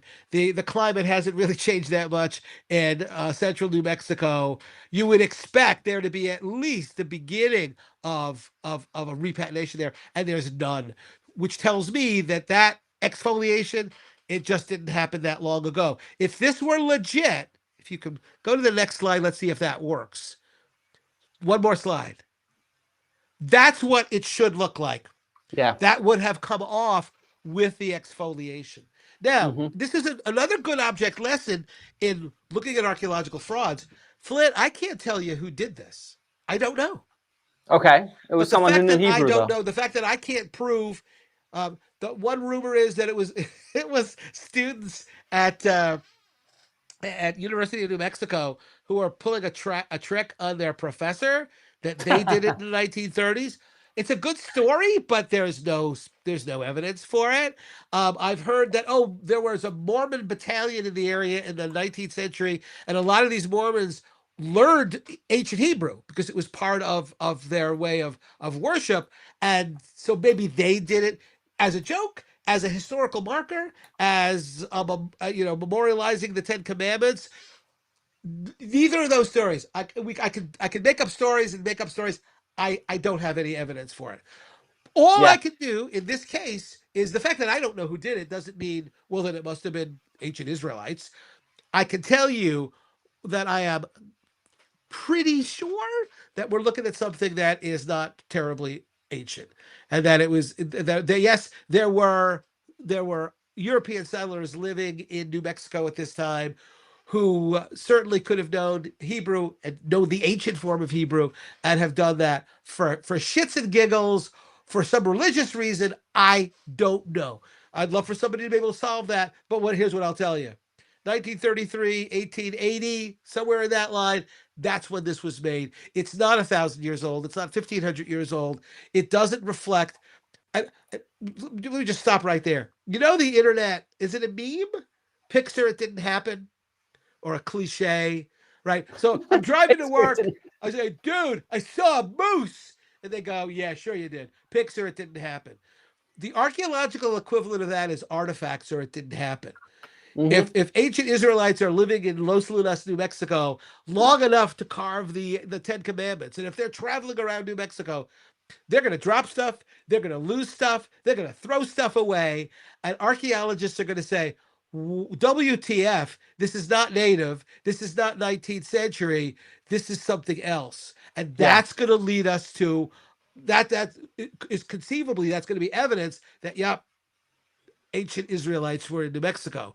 Without that, again, it's, picture it didn't happen. Yeah, you need Artifacts. actual evidence. I mean, that's is like, Bimini Road. You want to tell me that's a road? Show me the artifacts. Every road I've ever excavated is chock-a-block full of ceramics and lithics and bones and things like that. People stuff So, breaks, people lose stuff. exactly. Yeah. Hell, you purposefully included in the bedding of the road. There's this road, the Oh, Roman is that road I right? excavated in Romania, and they specifically selected certain cattle and horse bones, the metapodials, the foot bones, and the toes and handles of amphorae, because it would help the road drain. And so they very clearly, specifically selected that to add as inclusions into the road. And so, yeah, you find that kind of stuff in every road Right. you excavate. Yes. And There's yeah. another version of that, Flint. This is gonna hurt your head. If we see smoke pouring out of Flint's ears as an archaeologist, and all archaeologists, your ears, smoke starts coming out of it. There are throughout New England. There are these stone chambers, Hmm. dry laid stone. They look a lot like uh, farm outbuildings from England, Scotland, Wales. So they're a known quantity. And guess who settled in New England? It's called New England for a reason, people. That's the settlers were in fact from Great Britain. And there are people though who claim, no, no, no, these are druidic temples. These are places where the druids worship their gods. That's a perfectly good example, right? Now, here's the deal. When archaeological excavations has been conducted in these, they find 19th century farm implements. They don't find anything from ancient Celts that could be identified as ancient Celtic. And so when I tell that to people who believe these are Celtic temples, I say, yeah, but the only artifacts we find are 19th century. They say, oh yes, the settlers reused these structures, but they originally were built by ancient Celts. I say, yeah, but we don't find any Celtic artifacts. Are you ready for their explanation? Well, these are sacred sites, so they're kept very clean. Yeah, I've heard those kind of explanations before. Yeah, Like, that makes sense. holy shit, people! Read an intro archaeology text. Like, I don't care, like a fifth grade level. That's just not how. That's not how. And I, and like, if you're clean, it just means your stuff ends up in a midden. Right? Like it's still fucking there. It's Right. just in a midden, which should even be easier, concentratable, and findable. Therefore, And I would also point out there's an entire subdiscipline in archaeology called church archaeology, where they mm-hmm. excavate churches, and you know what they find? They find stuff that people used, lost, discarded. Well, I mean, if you're saying, no, a sacred site should be clean, there's nothing there because they cleaned it all up. Well, what about church archaeology? Yeah. What It, about it? Yeah, it, I've excavated temples and I've excavated churches, and I have found plentiful artifacts as well as human remains and animal remains and other things like that. Yeah. yeah. So That the all argument date to that the period. yeah, a a friend of mine, when he was a kid, actually participated in a dig at Mystery Hill, ancient uh, uh, America Stonehenge, and was not conducted by a. There was a dig there years ago conducted by a real archaeologist, but there was one conducted by just some a non-professional, and they went into one of these stone chambers and they excavated it, and they didn't find anything Celtic. And the excavator's reaction was, that's very spooky. So the The lack of mystery finding any deepens. evidence, the lack of any evidence is evidence. Well, no. And I know I'm being mean. I'm laughing, but only because this represents a naivete that is just sort of off the charts on what the archaeological record is, what it looks like, how we analyze it. So, and I think that those folks, if they were to take a single course in archaeology, they still might believe those are Celtic, but they wouldn't say, "Oh yeah, the lack of artifacts is what convinces me it's Celtic. It's a Celtic worship chamber." Oh, But please. this is common. This is how these individuals work. Their job is never to convince you there's evidence for their argument. Instead, their job is to convince you that the evidence that there is does not disprove their argument. So I guess. that's how much effort they put in. They basically say, well, the lack of evidence doesn't disprove me because they're clean, or Yeah. then they spend all this time inventing this kind of jargon and BS that basically convinces you they cannot be disproven. Yeah. And yeah, they're really good at it. How about I have one last this could only happen to be story about Uh-oh. Mystery Hill, Okay. ancient America Stonehenge. The first time I was ever there, they were advertising it as a Bronze Age site in the New World, Western Europe, Bronze Age. So, and they had a little museum at the time. They have a much bigger one now. And in that museum, there was a case with Native American artifacts that had been found in the area. So these are all spear points and arrow points and ceramics, and I recognize those things. The Mm-hmm. other case was all filled with 19th century objects. So it's metal farm implements and broken glazed crockery. So standard stuff, 19th century. So I was trying to be really polite about this. I went up to the docent behind the table there and I said, well, wait a minute. You say this is a Bronze Age site. Um, where are you displaying the bronze artifacts? And here's the response I got, Flint. The exact response. Oh, those ancient people wouldn't have left those valuable bronze artifacts just lying around. And I said to them, well, you know what's funny? Is they did in Europe. That's how we know it was the Bronze Age. We find them. And Mm-hmm. it absolutely didn't penetrate. The idea there was the lack of bronze artifacts was, I guess, evidence that they must have been there, but they're valuable, so they took them away. And that's, you just, you walk away. Oh my God, how do you even respond to that? And again, believe it's Bronze Age, believe it's Celtic. But listen, we've got to follow some standards in archaeology on how we test those. Those are hypotheses. But I've always told people, hey, listen, you have a hypothesis that I don't think can be proven. There's no sufficient evidence. I wrap it in a ball, and I put it on my shelf, and it's going to stay there. I'm not going to throw it away. I'm not going to flush it down the toilet. I'm going to say, cool story, bro, but we don't have evidence. If you come up with evidence, I'll go back to my shelf, I'll bring it down and go, hey, okay, now we're talking. But until then, it's going to gather dust. because merely suggesting something, merely looking at circumstantial evidence and saying, well, but it could be, that's not the way science works. Oh, It's yeah. not could be, it's what's the evidence for it. Yeah, exactly. I mean, as I always say, which I mean comes from colleagues, is we work from the known to the unknown. We take the evidence we have, we build hypotheses about that. As we find new evidence, we either discard them or elaborate on them or confirm them. And, that's like what we do. And they're like, well, you got to be open-minded. It's like, dude, science is about rejecting hypotheses that do not fit the evidence. That is what we do as scientists all the friggin' time. And as we update our theories from new evidence. And, that's just how we work. Yeah. It's one of my, I mean, we're going to keep going on and on. One of my least favorite things that people will say is, but isn't it possible? And my specific experience with that was I was a talking head in a documentary made 13 years ago now called The Dragons of Jim Green. Jim Green was this lovely old guy, lived in North Carolina, and absolutely convinced that he had evidence of a 30 million year old civilization of what he called reptiloids, intelligent dinosaurs living in North Carolina. He built a display of what he thought their city looked like. There was a bank. There was there were buildings. There even was, and I'm not making this up, a house of prostitution. Okay. I mean, hey, even reptiloids need to, Yes. satisfy their urges.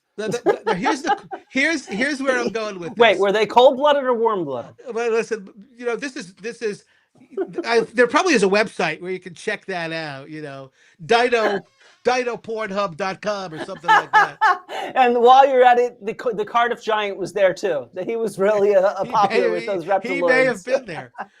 But there's this sort of melancholy to the story, because the guy Randy Sallow, who was the documentarian, he was the filmmaker, he's the writer, director, the producer. He wrote the music for it. The old dude, Jim Green, was Randy Sallow's grandfather. And he kind of grew up on his farm. And Randy was a smart guy, and a real sweet guy, a real good guy. And there was emotion in this. He heard these stories from his grandfather for years. He knew that people said, your granddad, he's nuts. They said mean things about him. And part of the reason he wanted to do this documentary was to talk to scientists, and he talked to a number of archaeologists, geologists, talked to me, seeing if there was any way we could say, well, maybe, Randy, maybe there's something to it. He really wanted, I think, desperately to show that. So, and I'm not necessarily proud of this, but I'm, proud, not proud. And I was kind of a dick. I apologize. I can be that way. Randy, I can't tell. I'm on my porch. And Randy is interviewing me. And for most of the interview, he cuts his stuff out. You don't hear him. And that's sort of typical. But in this case, he leaves it in. And Randy asks, he's got the camera set on me, and Randy asks, all right, Ken, but will you agree? Maybe, you okay, there's no evidence. You don't see any evidence for it.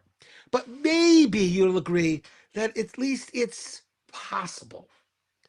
And here, I almost have this committed to memory. And I say, Randy, I don't like your question. And that's kind of a pompous thing to say, but I don't like your question for these reasons. Number one, if I say no, that's stupid. Categorically no.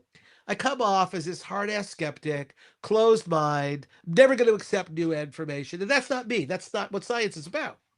But I said, Randy, if I say yes, and you don't let me conclude that sentence, you can quote me as saying, Ken Fader, archaeologist, says it's possible there was a 30 million year old civilization. So I say to him, Randy, you would have to add to my statement that yes, 30 million year old civilization in North Carolina is possible. But it is also possible in the same way that right now, as we're sitting here, a pig could fly out of my asshole. And they said you can't say asshole on TV. You guess what? He kept it in there. And before he sent me a copy of the video. You go on YouTube. If you think I'm lying, it's right there. He used that in his marketing. So where somebody where's this documentary? It's on what's it called on YouTube? I'll post It's on the link. YouTube. The Dragons of Jim Green, Green. Okay. And it's real. There you go. It actually is sweet. And a lot of the people who knew this man, he passed away sometime after making the movie, the documentary. That he was a sweet guy. He was really committed to this idea, and they liked him. He was a likable person, but they knew he was kind of off there on his own, thinking about a 30 million-year-old civilization of dinosaurs who went to houses of prostitution. And it's like, what? And the bank. They had to go to the bank first before going to the houses of prostitution. Well, yeah, you get a little cash. It's true. But that's the same. We hear that all the time. I'm only asking questions. Just asking questions. I'm jacking off right here. The title, why go to the house of prostitution when we can jack off? I suppose. Are you allowed to say jack off? Do people even say jack off? It's with anymore? a Q. It's with a Q. JAQ. Just asking questions. You can't say rub one out anymore. Or is that the guy's not rub? I don't know. We're getting into there's another podcast here. But you know that Von Daniken's book, Chariots of the Gods, is not an affirmative Chariots of the Gods. It's Chariots of the Gods? Mm-hmm. With a question mark. And when I watched all of Ancient Apocalypse, and I do talk about this in the new edition of Frauds, and I counted up the number of times Graham Hancock doesn't say this happened. He says, isn't it possible that? There's a question mark. Is it possible that all the evidence was gone? Is it possible that there was this civilization? And my response to that is always the Ian Betteridge maxim. Betteridge was he's still around, a journalist in the UK.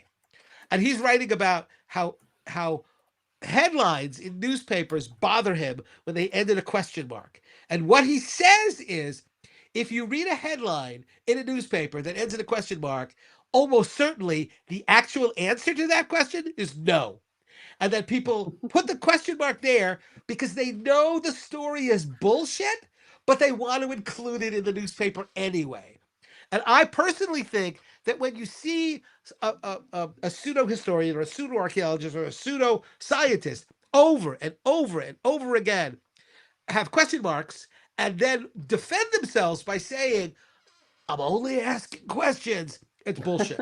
They're trying to say something and they're covering their ass, because then you can't.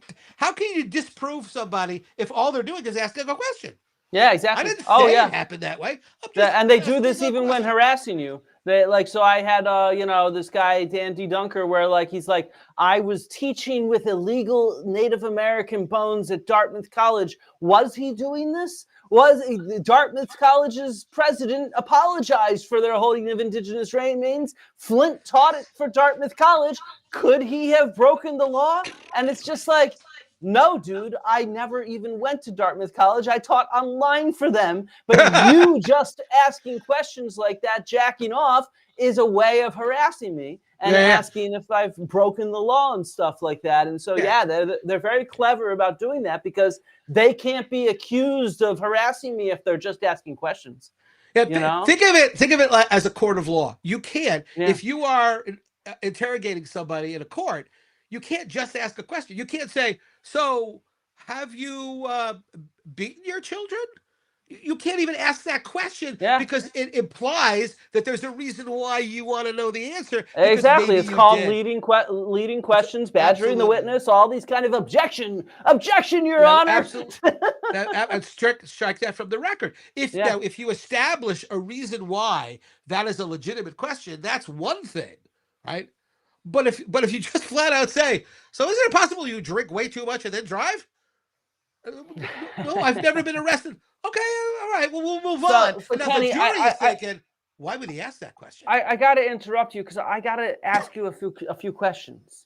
Like, seriously, because one of the benefits of being a supporter of my channel is you get to find out in advance who I'm going to interview, and you can submit questions for them. So these are some just asking questions tailored specifically for you, Dr. Faber. Oh, my God. I'm thrilled. Okay. What do you think drives the persistent public fascination with pseudo-archaeological claims, even when these grifters are clearly backpedaling their claims when confronting with contradicting evidence to a point it becomes implausible? Which case of archaeological fraud or myth do you find the most compelling or troubling, and why? To answer all those questions, you need to buy a copy of the 11th edition of Frauds, Myths, and Mysteries. Oh, no, wait. This isn't Businessman Dr. here. Fader. This is Dr. Zahi Hawass who's here right now. Yes, exactly. I'll be coming out with my own clothing line pretty soon, people. Yeah, exactly. Hey, listen, here's how I'm going to be really super naive. I'm going to be Little Mary Sunshine here and very Pollyanna-ish. And here's what I'm going to say. There is a persistent public fascination with archaeology. Okay? That's the background, that's the context. If people like me and Flynn only talk to one another, that vacuum is taken up by people who are not committed to archaeological science. So that exists. The interest in pseudo archaeological claims exists because there's an interest in archaeology. And hey, man, if you're telling me that there's evidence that extraterrestrial aliens landed on Earth and interacted with the Egyptians building the pyramids, that's fascinating. That's a really interesting claim. That's not because I'm necessarily interested in pseudo-archaeology. It's because I'm interested in archaeology. You are rewriting the story of ancient Egypt. I'm interested. But it's the job of people who are scientists to say, that, again, cool story, bro. What's the evidence? Bro, Because, totally cool story, but show me the evidence and some right, money. exactly. Show me the money. Show me the evidence. The next one, what do you think is the greatest harm to society created by Yeah. pseudo-archaeology? There's so many, but one of the things that irks me the most, and I see this in so many contexts, is the belief that ancient people were dumb, especially if they weren't white. Now I know there are people rolling their eyes. Oh God, he's going to bring up racism. Man, Kenny, on this channel, I Yeah, guess I you got to know, bring it man. back I into the know, man. fold, don't you? Yeah, this is There's the intervention. It's somewhere.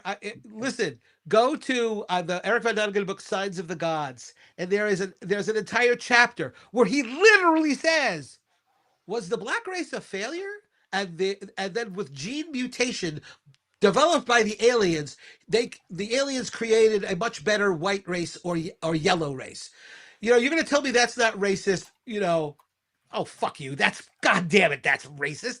If you Of say, course. well, maybe the aliens made different groups of people and with different abilities. And he literally says, Negroes, for example, are very musical. Like, oh my fucking God, what year is this?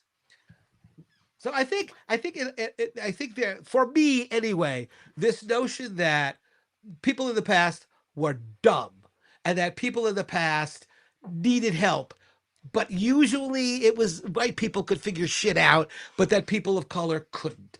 I, it's dangerous. I mean, even now when I'll post something on Twitter, which is a big mistake, and it'll be like some really cool archaeological artifact or a reconstruction of a wigwam, and I'll have people literally responding, well, when they were building those huts in Europe, we were building castles. And you just want to say, fuck you, buddy. Just, go away. Because Yeah. it's, okay, how about let's compare instead Pueblo Benito, which is the same age as some of those castles, before them with castles, instead of, because guess what? That wigwam I'm showing you in Connecticut doesn't look that different from the average peasant's hut from the same period in Europe. But Mm-hmm. again, it's just okay. I'm going off the rails here. But I think that's a problem. No, I agree. How do you I suggest think talking to friends? Oh, go ahead. I'm sorry. I was going to say, I mean, I completely agree. I've seen so many things like where, and in particular, this idea of an advanced civilization doing stuff. What people say is therefore, well, the Aztecs were just squatting in the ruins from an earlier civilization. And it's just like, you don't hear yourself how fucking racist that is. Like, bring it on. Come on. Sorry. Okay. Yeah. Yeah. But it is. Yeah, absolutely. There's a supposition. It's a kind of temporal chauvinism too, and it's all that. And all good stuff comes from Europe, and it's it's not that old, and it's you'll read about von Däniken suggesting that ancient aliens participated in the construction of the pyramids. He certainly in Chariots of the Gods, he never talked about and Stonehenge too. That people couldn't figure that one out. Well, why is that? I actually went through Chariots of the Gods. This is back in the 1980s. Oh, geez. I did a simple statistical analysis, right, of how many times people Von Däniken mentioned specific things that he says too complicated for the local people to have built, and then I broke it down by continent.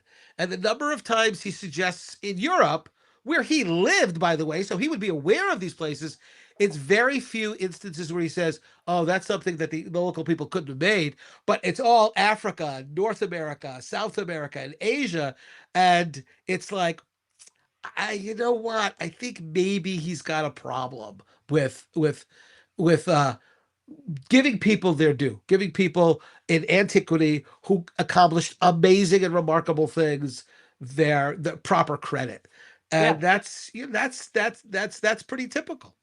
Yeah, and I think it's sort of sad that we can't imagine people in the past being intelligent and figuring out how to do things without the current technology we use. And it's just like you're just projecting your own stupidity onto these people because you can't imagine that this is possible without the benefits of modern technology that other people invented for you to use. And so Right. it's just like, come on. Yeah. And that's one of the cool things about archaeology is that we are able. Again, one of my other sidebars in archaeology is I've written a couple of books encouraging people to go and visit real deal archaeological sites that are open to the public, national parks, national monuments, state parks, and so on. And I make it kind of explicit. Hey, look, go and experience these places for yourself. Go and engage for yourself. Go to the museum that's nearby that shows you that the sequence by which they built that burial mound, by which they built that cliff dwelling. And there's no room in there. There's no need. There's no lack of explanation that requires some outside helpers, whether they're from Atlantis, Ice Age civilization, or extraterrestrial aliens. Yeah, that's one of them, Ancient America, which is 50 sites that I visited out every one of those sites and saw all this amazing stuff. Go there yourself. And I think it's hard to come away from those places without seeing, if your eyes are open, your ears are open, without seeing, oh, okay, I see how this happened over time. They were capable, they were smart, they were creative, they were brilliant, they had imagination, just like everybody else. So, and it bothers me when people in 2025 don't get that. One of my favorite people in the world was a woman, Angeline Mitchell, who lived in the 19th century. Angie Mitchell was born in Massachusetts. Her family removed to Kansas. She got a teaching certificate. She moved to Arizona with her family, lived in Prescott, and real adventurous woman. She was a teacher. And she took a gig in the Tonto Basin, which is in eastern Arizona. And she would get her kids go on horseback on the weekends. Get yourself some food, get on horseback. We're going to go explore. We're going to look at geology. We're going to look at biology. We're going to look at archaeology. And there's one part, and she had a diary. The diary still exists. And in that diary, she talks about visiting a cliff dwelling in the Tonto Basin. And the way she describes it with such precision that when the diary resurfaced and they showed it to the National Park Service, the rangers in Arizona said, oh my God, that's Tonto National Monument. Oh, it's absolutely 100%. And there's a thing that she says. She writes in her diary about it slept over in the cliff dwelling, and her level of intelligence, her level of sincerity, and her her ability to gather from being at that site. Yeah, there it is. That's Tonto National Monument. It's one of the two cliff dwellings. And what she says is there's an uncanny feeling when you are exposed to these sites. Because even though these people lived a long time ago and they dress different from us, they worship different from us, they maybe look different from us, but that ultimately when you examine where they lived, you realize they're just like us. They lived, they loved, they taught, they raised families, they danced, they sang, they created art. And in that way, they're like us. And a way we can connect to them is by visiting the places where they lived. And she doesn't talk about ancient aliens. And she doesn't talk about, well, the dirty Indians couldn't have done this. She recognizes that connection between two groups of people, different ethnicity, different time period. But you know what? They share in common their humanity. And that's one of the great lessons of archaeology. That's ultimately, I think, underlying everything that we do, is to show this commonality among all people from different time periods and different places. And Angie Mitchell in 1880, with a teaching degree from, I think it was University of Kansas or Kansas State University, she got that. So if you're in 2025 and you don't get that, you got to work harder. You got And it. it shows that technology is meaningless. It's what you and how you are and see the world by critically thinking and being an empathetic, kind individual towards the people both alive and deceased. So I'm guessing that that was partly your answer to this third one. Sure. Yes. Show the common humanity in us through archaeology. Yeah. Guilt. Use guilt. Make them feel really guilty about questioning the abilities of ancient people. Make them feel guilty about jacking off, is what you're saying. Here's the deal. What I find is nobody likes being fooled. Okay, this is if I don't put this on my CV, you'll understand why. Under doing a podcast that talks a lot about jacking off, and giant Only on naked guys, YouTube, everyone. Only on and YouTube. giant naked guys, and that as well. Nobody likes being fooled. So I think that if you can say, "Hey, listen, if you watch that video, you watch that documentary, I'm going to tell you, you're being fooled." And everybody go, "Oh, wait a minute, I'm being fooled." Yeah, and here's why. Don't accuse people. Don't say, "Oh, but you're being stupid," even if that's what you're thinking. Well, that's the dumbest fucking thing I ever heard. Don't say that out loud. Say, "Listen, I think there's room for conversation here. There's room for dialogue. Here's what we actually know." And when you show people, when people say, "We have no idea how the Egyptians moved large stones," and you say, "Oh, okay, you're being fooled," because here is a wall painting from a tomb. I can't pronounce the guy's name, but there's a giant statue weighed probably 60 tons, and there are 140 men tethered to a sled, and there's a guy pouring a liquid, a lubricant, in front of the sled, and there they are moving it. So maybe we actually do know. There you go. There's that image. And guess what? We don't just have one of these. This might be the largest one. We have many of these, of them dragging statues on sledges and pouring water in front of it. This is not like something that we have one isolated example and we're guessing on. No, we have lots of them. And we even have, for example, this painting showing the transportation by boat of a 300-ton obelisk. So, like, yeah, we have the evidence. Show me the evidence. This is evidence. Yeah, this is literally pics. It did happen. Here's the equivalent of a photograph. Right? That's what's so amazing about Egypt, because it's like picture it didn't happen, and it's like Egypt has all this stuff. Like they tell us what they fucking did. Like, and then the artifacts, things like rope and pulleys. Those are in the museums. You go in the museums. These things that supposedly they didn't have, they're right there. And I think that with friends and family, you say, "Hey, look, do it gently." Saying, "Look, I think you're being fooled." And then when you show them the real deal, I had a correspondent guy who wrote me after some video, and he said, "Fader, you don't know what you're talking about. The Egyptians could not do any of this stuff. It must have come from the outside." And I said, "Hey, listen. What I want you to do is I want you to go to the library, and I want you to take out this book called Building in Egypt by Dieter Arnold." yeah, And he did. A lot of pictures from that. And he did. And it's filled with Egyptian art showing how they did it. It's filled with pictures of the objects they used. And believe it or not, this guy actually did that.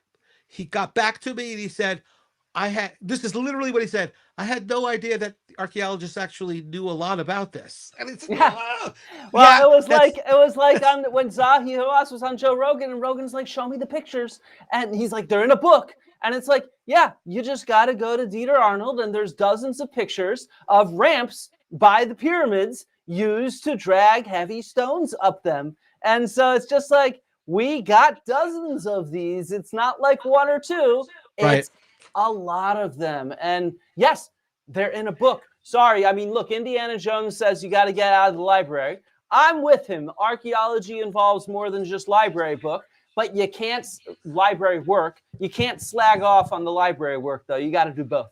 It's Right. field work, Yeah. lab work, museum work, and library work. You know? And I think it would have it behooved Hawass to maybe actually bring a PowerPoint with those pictures, Yeah. and because if they're demanding pictures and what you say is, well, they're in my book and let's move on, that's I think that's problematic. I think that the stuff that you did in your debate with Hancock, the my 10-part series from Colorado history. There's a YouTube series with 10 parts, each one about 45 minutes to an hour. One about Atlantis, about ancient aliens, about rock art. We show the pictures, so those things are there. You don't have to buy my book to get all those pictures. But really, is that where we are now? You're not going to buy my book after all I've done for you. I don't know what to say. Now, everybody, you better go buy one of Kenny's books. He's written several. They are phenomenal. You can go check out the 50 Sites book or the Myths, Frauds, Myths, and Legends. I always mix Frauds, myths, and Frauds, mysteries. Myths, and Mysteries. God damn it. That's okay, dude. More than once, and it may be because of my sinus infection. Beer. When I've said, "Hey, my book is Frauds, Myths, and Mysteries," they go, "So it's mysteries about frogs? They're not amphibians, dude. Frauds." Well, that's on me. That's my problem. That's my fault. And Yeah. look, I'm a terrible salesperson. The frauds book it's a textbook. Publishers have weird ways of pricing them. It's like $90 now, which it's a lot of money. But there are used copies available on Amazon or wherever used copies are that are a lot less expensive. Um, there are my Roman and Littlefield books about visiting archaeological sites. Those are a lot less expensive, hardcover, color. So they're cool books. Go check those out. And you know what I'm going to do for you? Shh, don't tell anybody. I'm going to supply Flint with a discount code so you can buy those books directly from Roman and Littlefield for a 30% discount. So, Okay. however Flint wants to get that out to his audience, if he can, that's great. I mean, do you have a link now or no? You expect me to be organized. Okay, well then, everybody, I'll add it to the description for this video on both YouTube and Spotify. So there'll be a link there that gives you 30% off. I don't get any money off of this. This is not sponsored by me. Dr. Kenny Fader, on the other hand, will collect a small amount of like $1. No, it's literally millions of. See, this is why I'm able to dress like this. I can afford, only the finest. This is only the actually finest threads, this is dinosaur. Whoa. But Whoa, that came out of amber? Here's the deal. Or are you working with the Colossal Biosciences team? They brought back dinosaurs now, not just the direwolf? There you go. Is that right? No, seriously. I have actually seen an ad recently for you can buy a belt or a pocketbook. They say it's made of dinosaur skin, but somehow they're claiming they've somehow managed to recreate genetically dinosaur skin. I just think that's really freaking creepy. Yeah. Although when it comes to cloning, if I could get a dwarf mammoth, I'm all about that. I would like a dwarf woolly mammoth, please. They're cute. They're fluffy. Come on. They're little, yeah.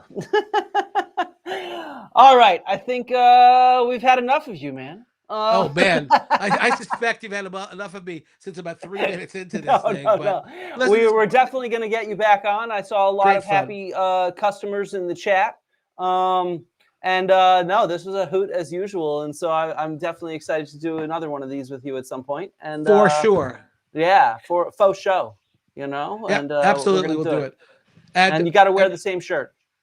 Well, it's the only shirt I've got. Oh, okay. There you go. Yeah. I love doing these things because I can tell people. But here's the deal, Flint. Right now, I'm not wearing any underwear. You're just like the Cardiff Giant. Everybody just checked out. You're just like the Cardiff Giant. Goodbye. But do you at least have a fig leaf, man? Yeah, right. I am that giant naked guy. All right. You're well over 5 feet after all. well over 5 feet tall. Yeah. I actually stole that from Groucho Marx, who I think was describing his mother, who said she was well over 4 feet tall. So I just love that line. It's a funny line.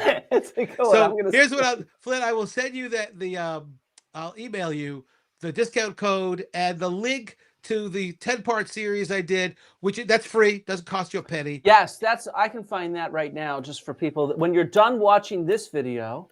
It's called Exposing Hoaxes, something. Yeah, I got it. Here's the link for the playlist called Exposing Hoaxes, Busting Myths, and Solving Mysteries, a lovely 10-part series. We talked a little bit about it last time you were on here.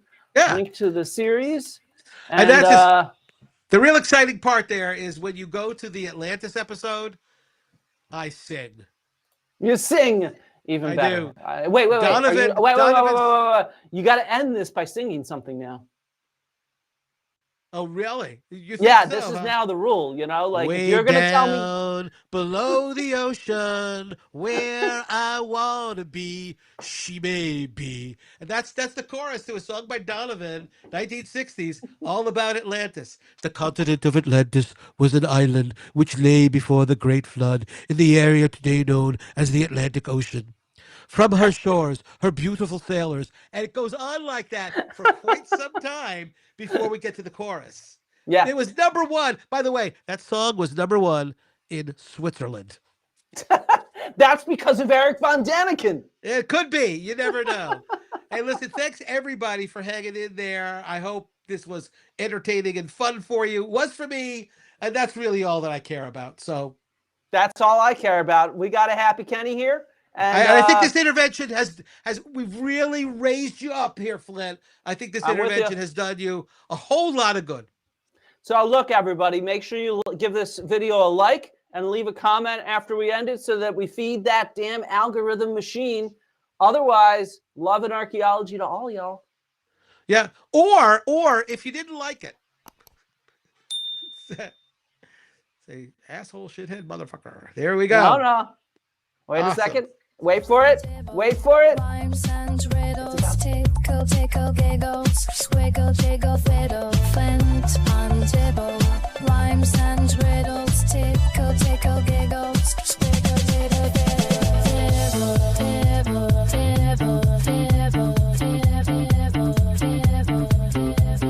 A YouTuber made this song about my name. RM Brown, thank you. I love it.